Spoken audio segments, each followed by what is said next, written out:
ఉంది ఎందుకంటే పక్కనే ఉన్నాం కదా మేము కూడా. బట్ తప్పదమ్మా, మీరు దీనికే తట్టుకోకపోతే రేపు 5 ఏళ్ళు ఎట్లా తట్టుకుంటారు చెప్పండి? అవునా కాదా? ఇంకా 5 ఏళ్ళు 1 గంట గంటన్నరకే మనం బాధ తట్టుకోలేకపోతే ఇంకా 5 ఏళ్ళు ఇట్లే పాలన పొరపాటున అయిందంటే ఎట్లుంటుంది మన పరిస్థితి?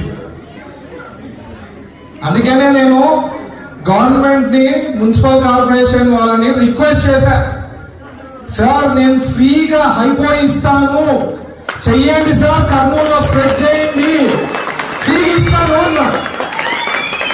వాళ్ళకే నాదుడే లేదు, నేనేం చేయమంటారు? నేను అంతకన్నా ఏం చేయమంటారు?